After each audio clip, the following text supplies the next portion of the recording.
All right, so I want to tell you a bit of a story of the rise and fall of one of our Shopify stores, and really with the purpose of kind of the learnings we took away. I think you being able to apply it to your own Shopify store, actually any e-commerce store for that matter, to make your Shopify business stronger and more resilient and kind of learn from our mistakes. And what really happened is actually we were scaling quite nicely leading up to Q4, making something like 150,000 revenue per month. Managed to scale quite nicely in November and December.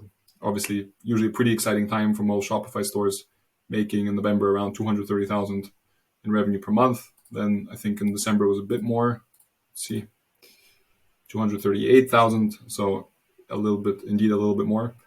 But then what happened, and I think a lot of you guys can relate to this if you have a Shopify store, is that we had a massive drop in January, right? From December, we literally fell from, 240K to less than 50K, just literally month on month.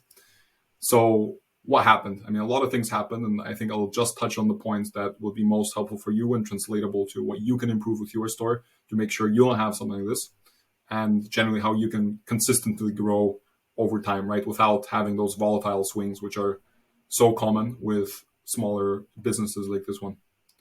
So number one is really seasonality, right? So it's both the macro seasonality. I think it's somewhat natural that obviously Q4 is the biggest quarter by far for e-commerce, is going to always, generally for most stores, it's bigger than Q1, especially December to January. There's this natural drop, which is fine. And a lot of people experience it. But on top of that, this product was seasonal itself as well, right? And that's why you see this like massive change between December and January, right? The product itself is seasonal.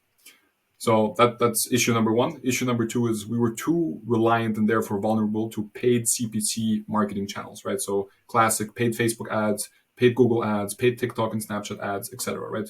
We were so aggressive on those channels that we did manage to scale very, very hard in November and December, as you saw. But when our ROAS dropped in January, right, we were forced to cut the budget drastically to essentially keep the profit margin on the same level, right? And to continue staying somewhat profitable. And that was really our vulnerability, right? We were not diversified in terms of other channels, other non-paid CPC channels, such as organic marketing, other channels, enough to really absorb this kind of shock, right? And kind of ride the wave in a more steady way, right?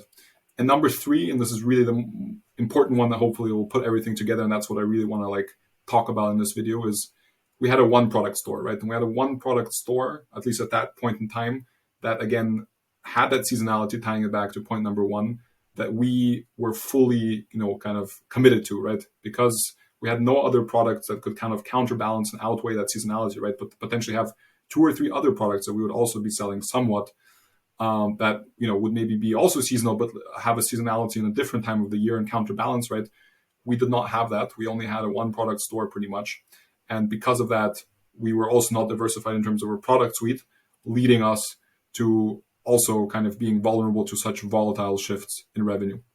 Now, I want to talk really about the last point and how you can improve it for your store. What do I mean is how can you find new products consistently that you can add either to your current store, your existing Shopify store, or actually a new store that you might be thinking of launching, right? How do you find those positive ROAS products over and over again consistently, right? And you don't want to just find one that's just a winner and then you don't find any more for a long time and then you find a winner again, right? You want to be finding good products over and over again, and again diversifying the product suite in every single niche so that you can grow without those massive swings.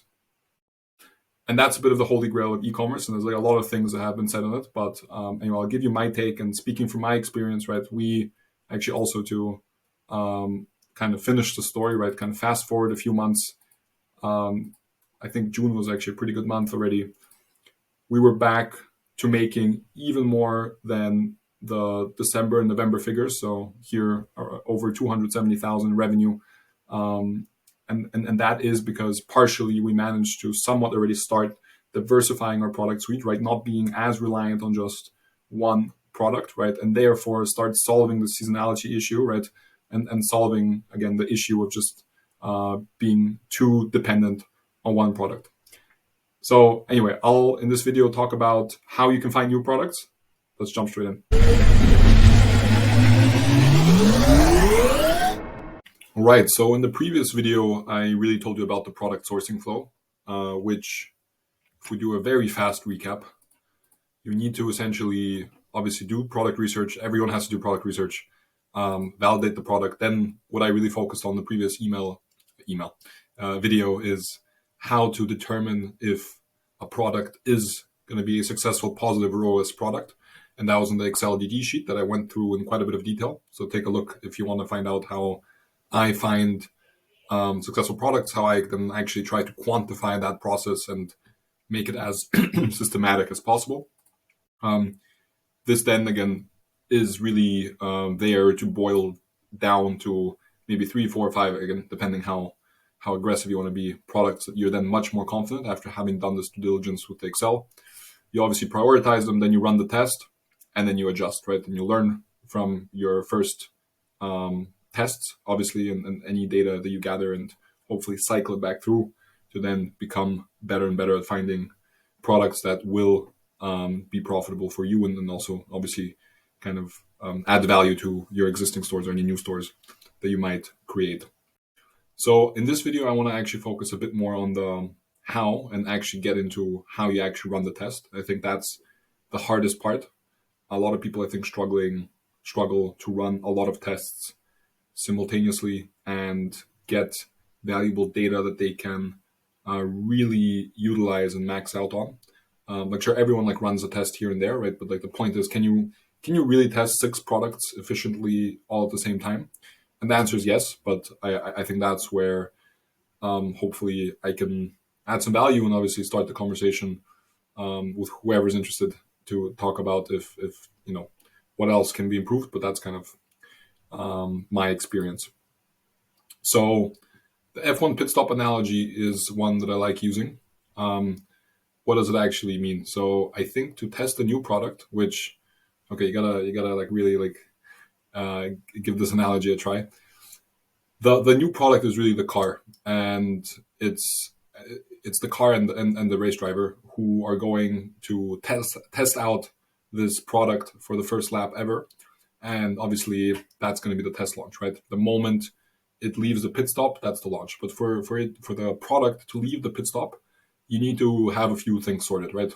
You need to have your marketing prep sorted, right? You obviously need to know where to market the product. You need to, we'll go through all of that in a second, but obviously you need to decide, okay, I'm going to try TikTok, I'm going to try TikTok organic, I'm going to try TikTok paid, I'm going to do Facebook, I'm going to do Google, I'm going to do organic, I'm going to do email, and I'm going to do affiliate.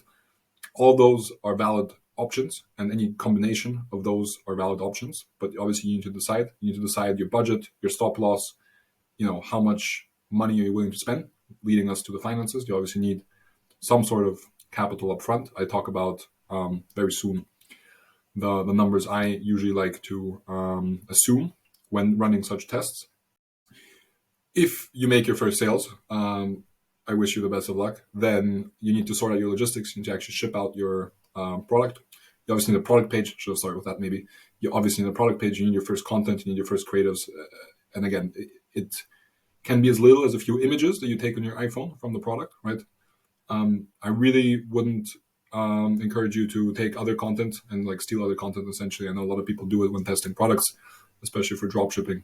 I think it's just easier, to be honest, that you won't run into any copyright issues, even with like Facebook ads. It's obviously a huge topic. If you just take a few images from your iPhone or a few quick videos, at the very least, you'll need it anyway for the product page, right? To create some GIFs, make the product page look decent. And then obviously you need it to run your first marketing campaigns. Again, not that much if it's paid. If it's organic, you anyway need like boatloads of content. You need your customer service up in place, right? Obviously, the first customers are going to be asking questions, and then those are kind of like the 6 pillars that I really work with. And you can imagine, okay, like the car obviously doesn't have 6 tires, but it has 4 tires, and imagine each pillar is a tire, right? So on the pit stop, you need each tire to be exchanged, right? If one tire is missing, the car isn't going to leave, right? Or if it leaves, it like obviously it's going to be like the shittiest lap ever recorded. So I think that's I really like this analogy because you need to have everything in place, right? You need to have a clean pit stop to launch a product truly, right? And be confident that this launch wasn't like a false launch, right? Where you might have been successful, but because you kind of fucked up your marketing prep or whatever it was, right? That it didn't work out just because of that, right? You want to be sure that if you spend the time, if you put in the time, money, and resources into a test launch like this, then it'll actually at least give you real data that you can trust. And if you fail, then you know that it's truly because the product didn't find product market fit in this moment the way you did, and you won't have any doubts about anything else, right? So I think that's pretty valuable. Do you want to say anything else on this slide? I guess not. Let's. I'll actually. That's anyway what I want to show. So I have this extremely simple Excel, but I think for you guys to understand, right? Let's imagine you test 20 products, right? And we need some sort of volume. Why? Because you need to expect that. Well, actually, let's just stick to the assumptions that I have here as a default, right? And then we're going to play around with them. Let's just assume you test 20 products with all of those pillars set up as described. And you only have a 5% success rate. So actually, like literally only one of the 20 products is a success. And I'll define success in a second. It's a very financial definition. Obviously, it goes way beyond that. But to keep this calculation as simple as possible, I use the following assumptions. Anyway, the break-even rate. So so you have one success, one product that just breaks even. So like the money you put in to test it, you just get that money back, but you don't make any profit or any money on top of that. And then actually 18 products fail, right? Let's just assume that. Now the cost per test is $2,000. Now we can talk a long time about this. It doesn't need to be $2,000, but that's kind of what I work with when I test new products, because I like running some paid ads, and I think if you're really good at doing organic marketing like on TikTok, then obviously you can probably bring this down to $100, $200. Like obviously you'll need, if you can film everything for your iPhone and you can edit everything yourself, and you just need to order the product to your house, and you like do everything yourself, and you just go ham and like literally do everything yourself, then you could probably get this down to a couple $100. But anyway, with a 2,000, so we'll also run into like the issue of like significant, statistically significant amount of data. A lot of people get like, I don't know, 300 people visiting their website and they make the conclusion it's just not enough. You don't really even test your true conversion rate on your website, right? So there is a big point to be made that you need, like if you run the test, you need to run it fully, right? Like you don't want to run a marathon just to stop 2 kilometers before that and then kind of just not finish the last bit. And there's a lot of preparation that comes in the test. So like again, if you do it, then you might as well do it properly. So how did I define a success in this case, right? Again, you can play with all those assumptions, but I just said that lifetime spend will be minimum. Those are all minimums. Lifetime spend will be a minimum of $100,000 or euros, whatever. Lifetime ROAS is above 3. Lifetime profit margin is above 10%, being pretty conservative here on all of them. Lifetime revenue is 300K minimum. So lifetime profit is naturally 10% of that. This is very conservative because, again, if you go like to some of the stores that I was showing you in this video and the previous videos, telling you how, back in December, right, it was truly a one product store, right? Again, going back to end of the year, and here we're making something like 240K just this 1 month, right? So obviously, if we just do that for a month and a half, not even like a month and a week, then we're already above the 300K limit, right? And here the profit margin in December was also definitely above 10%, right? So we would be hitting those metrics in just a month, right? But I think this is the very minimum. I think if you run a test and you manage to essentially make above a 3 ROAS with 100K spend, and again, this is really focus on paid channels. Like if you want to scale like fast and aggressively, obviously if you do the organic route, then your ROAS will be like, this won't be applicable, but I think what will be applicable is just the revenue, right? So then how much, then the cost is a bit more like the time you put in to create all that content, right? Implicit and explicit, because obviously to get enough traffic to make revenue of 300K, you obviously need to create a lot of content. And that's not going to be for free unless the next 3 months of your life you just consider being for free, right? In terms of like just the time and the effort that you put in. Anyway, not to go into too many adjacents. What this means is, so with those assumptions, right? And I'm just making a point here of like the way you can think about testing products. With those assumptions, your total cost per batch will be 40K. Again, if you change this from 2K to 1K, then obviously it'll just be 20K. Let's just stick to the 2K example. The total cost of losers will be 36K, right? Because 18 products failed, 90% failure rate. Break even, by definition, they break even. So they just, you break even. So you make zero. And then the total gain of the winners is 30K, right? So that's the 30K profit that we made from the one winner. So the final profit or loss, in this case, it's a loss, is minus 6K, right? So why am I showing you this is that if you test 20 products, and I would recommend to really test 20 products if you're serious about this, and you have a success rate of 1 in 20 with those assumptions, roughly, you're going to be making a loss. But if we just change this 5% into the 10%, then all of a sudden you're making a profit of 26K, right? And that is still, out of 20 products, only 2 succeed, right? So you don't need to be like, what's the guy who can predict the future? Forgot his name. But you don't need to be able to predict the future. You just need to get 10% of the products right? And again, going to the slide, right? You iterate, right? You become better and better. It's like the first time you test it, you might only get 0 or 1 product out of 20 right, but then you gather data, right? You slowly understand, okay, my own hypotheses are becoming more accurate, right? My competitive analysis is becoming better. I'm actually getting more customer feedback because again, I did the first test and I'm seeing kind of a bit better what's going on in that niche, right? I'm talking to more suppliers. I'm doing more research, right? And then eventually, over time, this rate increases, right?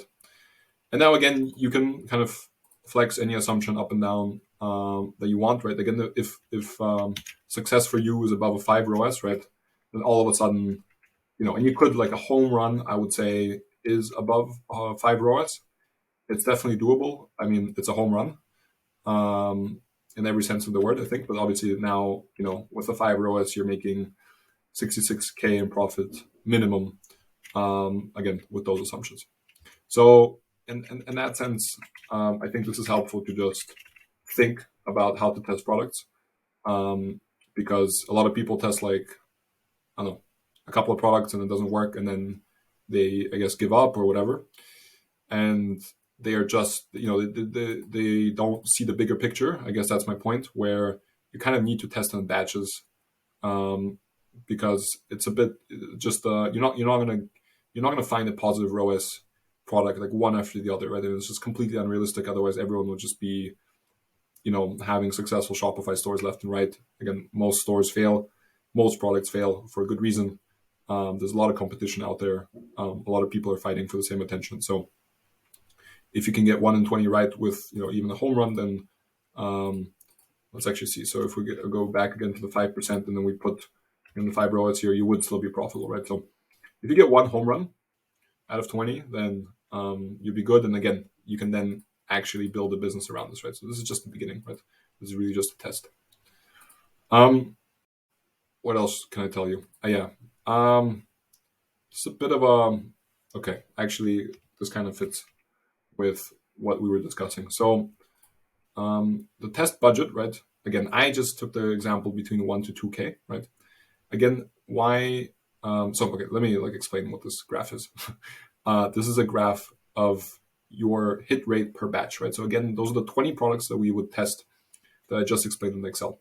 And when we finish testing all those 20 products, we can actually plot the results on this beautiful diagram, right? And we can plot blended ROAS, or just the final ROAS of that product. So essentially the final return on investment of that product versus your test budget, right? Most, I just assumed, again, most of those products will be tested with a 2K budget.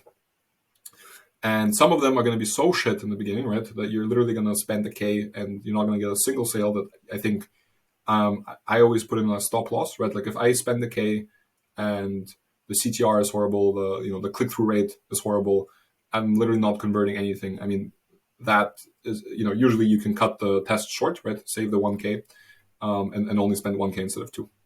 So you'll have a little bit of that going on. Again, it's up to you. If you want to be like hardcore and just spend 2K no matter what, or whatever the number is, then go for it. But the point is that this is usually what I would expect to see. You test a bunch of products with 2K, or again, 1 to 2K, and a lot of them are going to be below this 1x ROAS, right? Which means that you're barely, you're unprofitable, right? Those are the losers that I talked about, the, whatever, 80, 90% of products that are just not going to work, right? And they're not, and some of them are going to work a bit better than others, obviously. But again, with a 1x, you're always going to be unprofitable because that just, you're just buying back your marketing spend. And usually, again, depending on the product, obviously, and your unit economics, your break-even ROAS is anywhere typically between a 1.3 all the way to like a 2.5. I mean, if you're really kind of like, selling something very low ticket, something very cheap, then obviously you don't have a lot of room to play around with your margin, right? So that's why break-even ROAS is usually, again, I would say for most products, if you're doing a 2x ROAS, you're probably going to be profitable for most products that you kind of see in the universe of products within e-commerce. So that's exactly the assumption I said, right? So this blue dot is going to be the test, is going to be the break-even product, right? That, let's say, makes a 2x ROAS after you run the test, and you just break even. So you just get the money back that you put in, right? You spend 2K, you get 2K. Great. Then we have a winner, which is slightly above a 3x ROAS, as you can see. Like I said, that's the one in assumptions, right? So if we get two dots like that, just above 3 out of the 20, then we would already be in the plus across the batch in terms of tests. And hopefully, then at the very top, through the roof, we have some outlier. Hopefully, even way more than 5 ROAS. Again, I'm thinking a bit longer term here. So above 5 ROAS long term is extremely difficult, but is hopefully really the outlier that can be a game changer, right? And for that, you kind of really need to really find a gap in the market. Again, enough demand also that you can scale, not saturated, and you really stand out, right? You have an interesting angle to approach it in terms of creatives, in terms of, again, for a separate video, and I talk about this a lot in my other videos, but obviously you need to really think about the defensibility and the product quality and the value add if you stumble upon a 5 ROAS, because it's going to get competitive really fast, and it's most likely that you're one of the first ones then going into that gap, but definitely start preparing. Another crazy chart, and I think this is important for people to understand. What you see, and actually I have a real life example on the next slide, so I think you'll find this really interesting, because I literally, this took me a couple of years to truly grasp for myself, because I don't know why, but anyway, what happens? So imagine you're running a Facebook campaign or a TikTok campaign. So actually, I'll go back. Yeah. So this is actually a real report from Facebook, where you can see the amount spent here. So I don't know, for this store, we're spending here we were spending between 1 to 2K a day, and then it kind of went down. And in August, we were spending between $500 and $1K per day on Facebook. This is Facebook specifically. So if you're a Facebook business manager, if you go under reports, you can create this, and it just takes your entire ad manager, and it reports the amount spent and then the ROAS for all of your campaigns. So this is the average across the entire account for that store. It's very helpful. Again, I'll have a separate video where I just talk about how to think about Facebook reporting and whatnot. But you see that the ROAS it's very volatile. Facebook only got worse, unfortunately. But again, this is the same with TikTok. This is the same with Google Ads. You'll just have a ROAS for any paid channel that you're running, and the ROAS is fluctuating, right? Some days we're at a 1, then some days here we're at almost at a 4, and I think we averaged out just above a 2. I don't remember exactly for this thing, but we were it was profitable, and I know the break-even ROAS for this product is a 2. So we were slightly above a 2. So we were just on the edge of making profit. Again, for Facebook, again, the store ran like a bunch of other channels. Like we're actually, the Google is way bigger. We're doing TikTok, Snapchat, affiliate, email, organic, you name it. But for Facebook, we see that. Why I drew those blue lines, so that's actually that was me, not Facebook reports, is to show you that there's actually this interesting inverse relationship between spend and ROAS, right? So we spend more, our ROAS drops. We spend less, our ROAS goes up. And you just see it like there's an inverse relationship. And if you zoom out, you see it even on a bigger scale. And that's what I was actually referring to. Like you don't really notice that unless you spend a lot across a lot of stores and you notice those patterns. But what happens is Facebook works on an auction basis, right? I think most people know you, and I know they have like different settings, but on the most like simplified fundamental level, when you launch a creative on Facebook, right, you're obviously competing with other advertisers for that space, right? For your potential customers who are scrolling through their feed, right? And obviously there's some sort of auction. Again, I think it's a bit complicated if you actually go deep into like how the Facebook algorithm works. There's some sort of auction, and the winner obviously gets that spot, right? And now if you spend more and more and more, right, you're exhausting the potential like target audience that might be interested in your product, right? And you're essentially becoming less and less efficient in this auction because you're buying just overpriced. You're just pushing the envelope of your target audience, and you're like, if you force the budget higher, right? Like if we would like fucking like force the budget to like 5K a day and be like, I don't know, we don't care. We would just be forcing Facebook to show our ad to people who really don't want our product, right? Or they're just not interested. It's just not the demographic or whatever. Their interests are different, whatever it might be. And sure, we would be winning that auction, but like we would just be winning at the cost of paying Facebook more and more and more for each impression, right? Anyway, maybe that was useful, but that's what I noticed. And the point I was actually trying to make, is when you test a product, right, you want those fluctuations to be above your break even, right? So this is actually not what you want to see, right? So here we're like on the brink of profitability with the store. Again, it's also a very specific time period. I think that's why I chose it.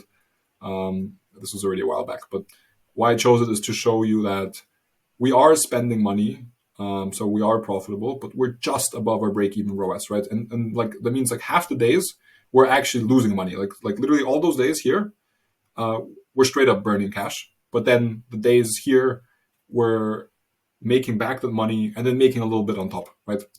But that's obviously like stressful to say the least, but also just not where you want to be ideally. So what you ideally want to see when you're testing a product is the ROAS to fluctuate. Like again, it's gonna fluctuate. There's no question around that. But that even on your worst days, and I think this is pretty obvious, you want to be above your break-even ROAS. Now, why do you need this for a successful product test? It is because, and I just mentioned this before, so the more you scale, the more there's going to be downwards pressure on your ROAS, right? If you're just spending like here 1-2K a day on Facebook, and you have a real winner, right? You're going to manage to maybe make a 3, 4, 5, 6 ROAS, right, consistently. But if you want to 10x that, right, and spend 20K a day on whatever channel, again, you're just going to force the algorithm to show this ad to so many people that you're going to exhaust really like the market, not the market size, but just again the amount of people you can show your ad in that given time period who might be interested in your product, who haven't already bought the product or seen something similar, decide not to buy it, right? So there will be this downwards pressure in terms of scaling, right? It's just a fundamental thing. I think it's like it almost applies to like any business, right? Like you can't just spend unlimited marketing dollars. You're always there's some ceiling, and the closer you get to that ceiling, the harder it gets, obviously. So you should keep that in mind, right? And that's why you need to be comfortably above break-even ROAS with the test, because you need to expect and anticipate that downwards pressure.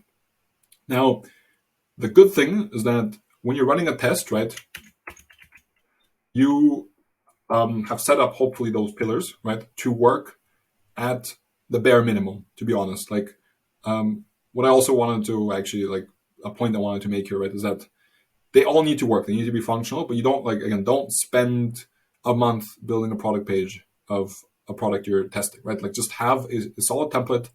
And I'm going to do another video explaining to what extent I think you should like really spend time, thinking about those things and like really the effort that you need to put in to just run a test.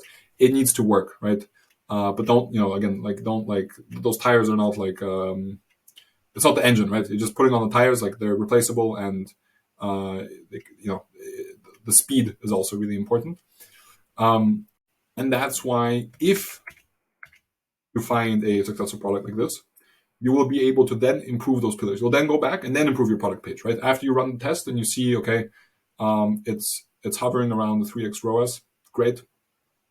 I'm gonna improve all those pillars, and that will improve your ROAS as well, right? So you have those two opposing forces, let's call it like that are going to be pushing against each other, and that's why if you start on average with a 3x ROAS, you then start scaling, the ROAS drops, but then you improve the pillars, and then increases, and then you can grow a business where again you're making, I don't know, like 200-300K a month, like I showed you with our stores.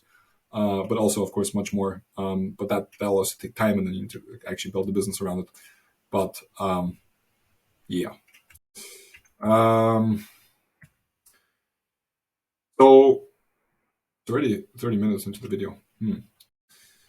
What I wanted to actually discuss is now how to run the test. But I will do that in the next section. All right. So I talked a lot already about the funnel, the entire funnel of how you can find great products for you to add to your existing Shopify store, to any new store that you're thinking of launching, right?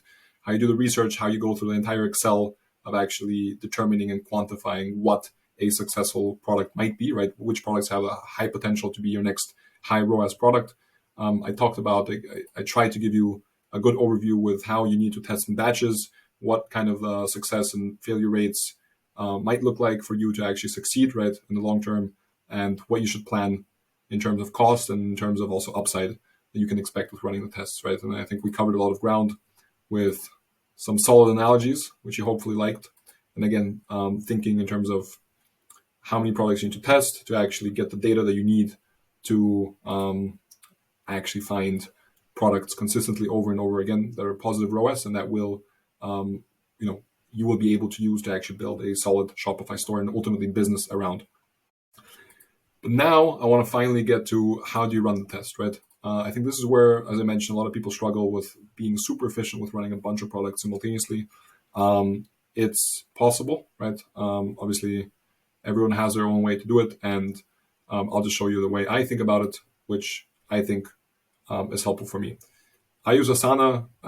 Again, any timeline kind of tool works great for this. I think it's great because I think the issue with testing products is that you have to like tick off a lot of small things. Again, going back to the F1 Pitstop, where you need the 4 tires, you need the 6 pillars as I discussed, right? You need CRM, you need the product page, right? You need content, you need your first content, you need to figure out logistics, you need to figure out your marketing, right? You also need to do a test order. And within that, there's again many subset of things you need to tick off, which we'll go through in 1 second. And there's dependencies, right? That's the other thing. So you cannot do the test order before you don't complete those 5 pillars, right? And you can't run the test before you don't do the test order. You can't get statistically significant results before you don't run the test, right? And you need the master specs of the product, of the sample. You need a sample and the master specs of the product for you to even start this process. Actually, you don't. There's actually, I have a bunch of different versions. So there is a version where you don't even need a sample, assuming you can create content without even having a sample. But for most cases, it's good to just order just one sample to your house. And I think that will be quite useful to you in any case, right? So let's just go down this timeline because I think it'll be very useful. And you see it's like blocking. So I think what's cool with this timeline is like, if I move this like here, it automatically moves everything else with it, right? In terms of timeline, right? And you can obviously work in terms of if you're not alone, if you have a team working with you, right, you can obviously divide all those things in the way that you think is most efficient, right?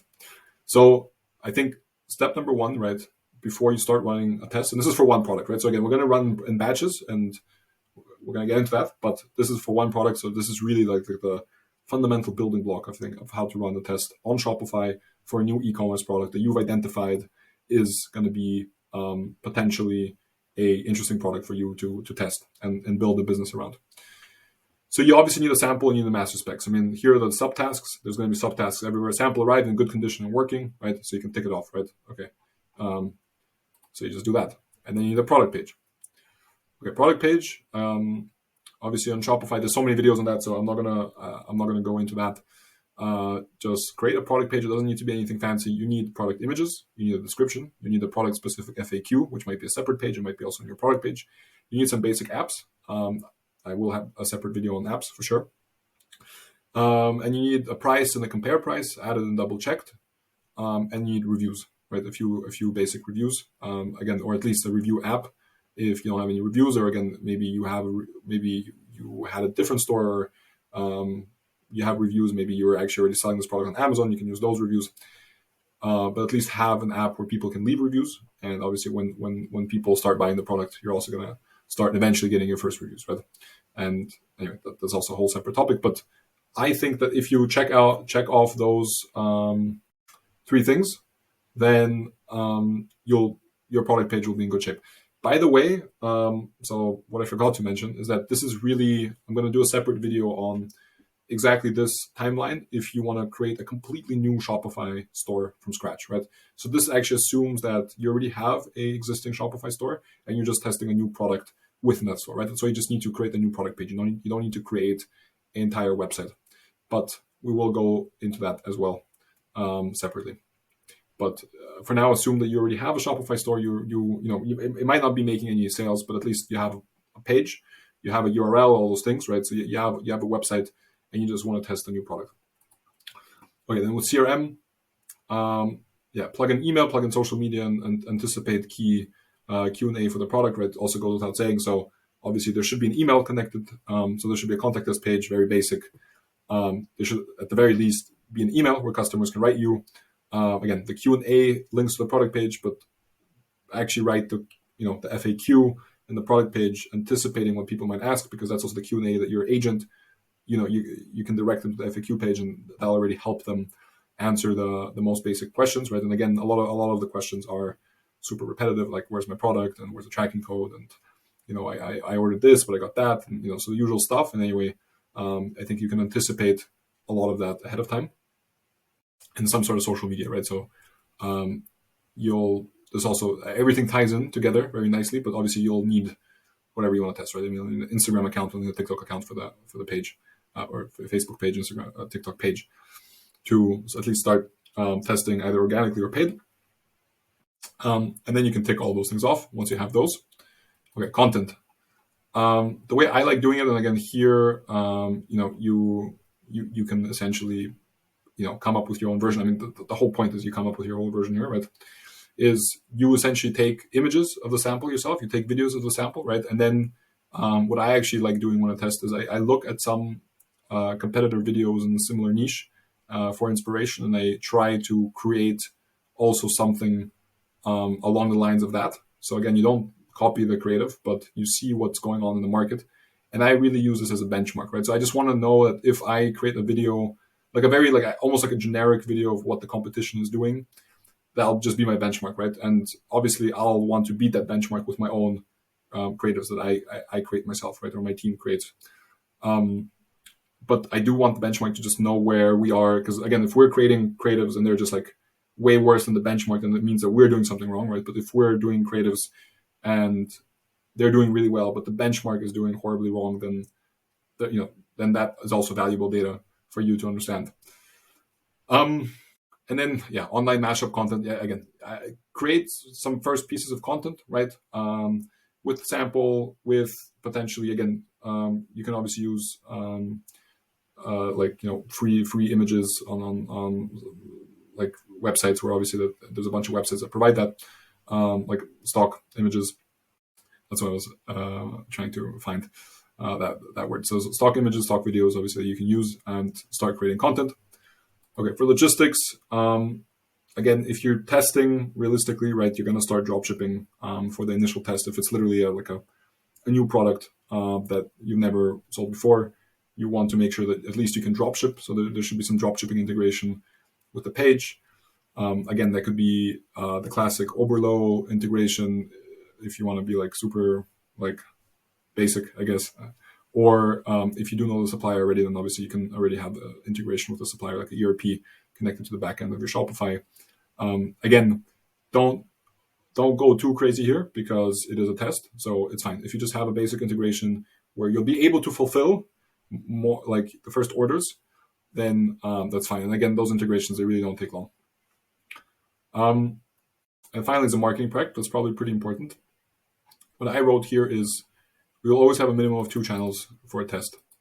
And again, this is just the way I think about it, but there's no right or wrong.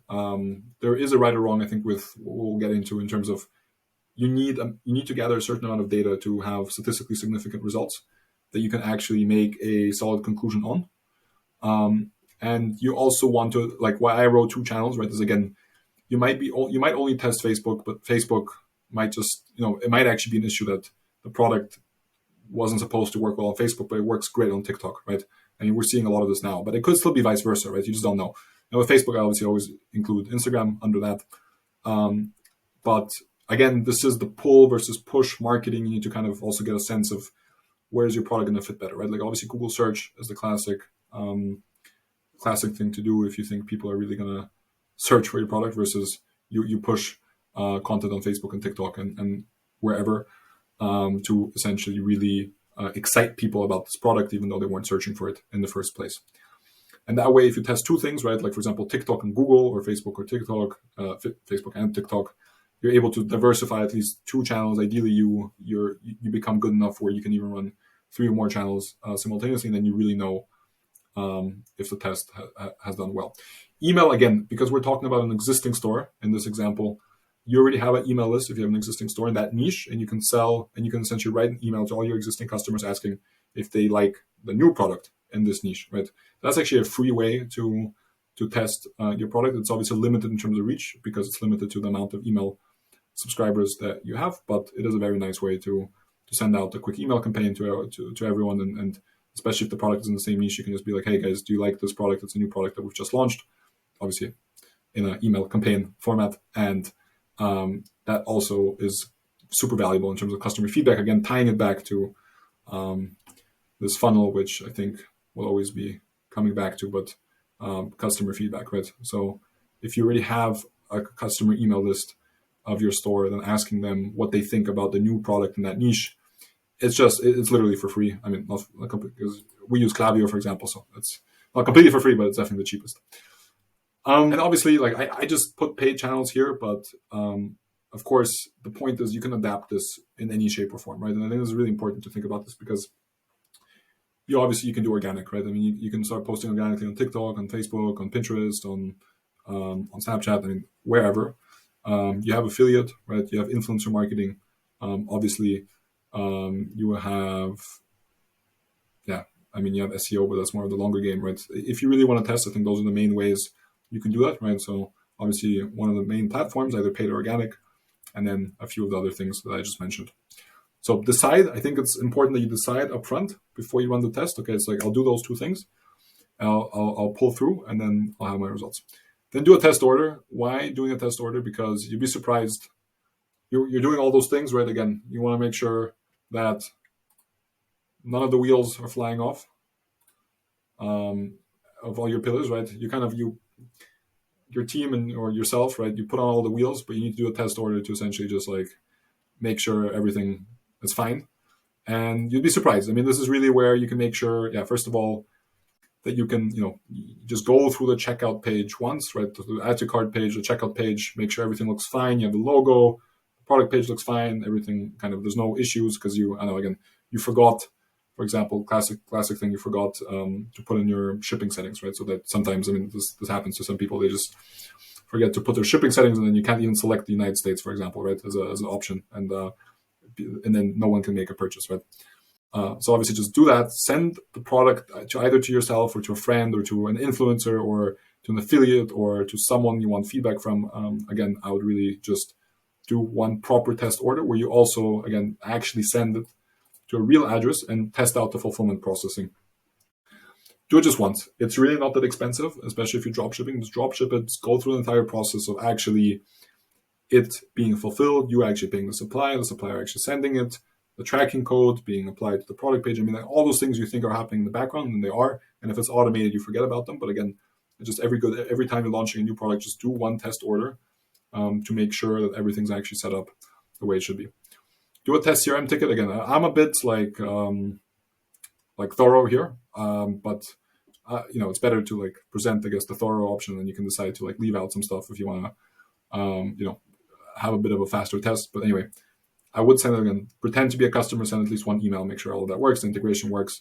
Press on the, on the social media icons so that you get redirected to the right page. I mean, all those things are not that difficult. You just need to tick them off, right? Read through, spell and sense check. I mean, there's a lot of product pages that are just pretty sloppy, and a quick sense check does the trick, or spell check.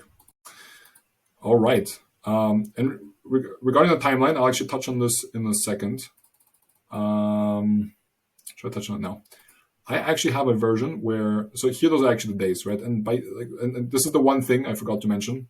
So, but this is like a placeholder for like, this is just a random example. You obviously you can adjust all of this to like anything you want, right? And obviously adjust the timeline. Like here, I'm leaving 3 days to get all of those things done, right? I actually think this is way too much. So like I actually have a version here where I do the exact same timeline intraday, and you complete the entire thing up until the test order in under 2 hours. Now, that actually, I mean, that's assuming, again, if you have a team working with you, if you have a co-founder, or if you're doing everything by yourself, or if you have freelancers. Again, it just really depends. I think if you become good at this and you really just like tick off like the boxes, then it should be like F1 Pitstop, right? You get things done very fast. And if it becomes routine, you can essentially do the tests very quickly. Now, the one thing where you just need to give it a bit of time is really the marketing test. So here, the marketing test, before we actually launch it, the final thing before the actual marketing launch is ticking off those final points. And I think those are also important to just at least go through mentally at the very minimum and make a decision for yourself, right? Because I'm telling you, if you don't, you're going to start running the test and you're going to like change your mind in the middle, and it's just going to be shit because you're not going to like finish the test fully, and it's just not going to be great. So what you need is, again, did you decide on at least 2 channels to test? And again, like I actually think, okay, which 2 channels would fit best with this product, right? And then just go for it. Prepare timeline and budget. Again, if you're actually doing paid ads, right? This is again geared really towards paid ads. If you're doing organic, then this doesn't really apply. Just start posting on TikTok and on Facebook and everywhere actually. And I'll do a separate video. Like we use a tool called Loomly, where we can post immediately on like all of our 7 channels for the store at the same time, right? So if we have like one post, we can post on Facebook, on Instagram, on Pinterest, on Snapchat, on TikTok, on YouTube, on LinkedIn, and everything else under the sun, right? And it kind of just, I mean, there's a lot of tools like that. Anyway, so that's organic. But if you're doing paid, right, then you want to really scale. Like this paid is obviously the cost and benefit. Again, separate video, goddammit. But it's obviously like, do you want to scale faster and but like take more financial risk, or do you want to not scale as fast and go the organic route and take way less financial risk, but then obviously put in more time and effort into the process? With paid, you need a timeline and budget, right? I actually think 3 to 4 days is good to launch some campaigns. For a minimum 3-4 campaigns, 3-4 days. Again, there's like a lot of videos on that. I honestly think that 3-4 days is enough for you to understand if the product is a high ROAS product or not. Don't be too scared in terms of like, oh yeah, but because it was only Tuesday to Friday, we didn't even hit the weekend or something, and that's why it didn't work. Honestly, the product needs to be so good that even if you choose the like worst 3 or 4 days of the week, and again, that shouldn't even make such a big difference. Even there, it needs to outperform, right? I mean, you're really looking for a winner here. So don't forget this Excel, right? You're looking for a winner. You're looking for a product making at least 3 ROAS, ideally above 5 ROAS, right?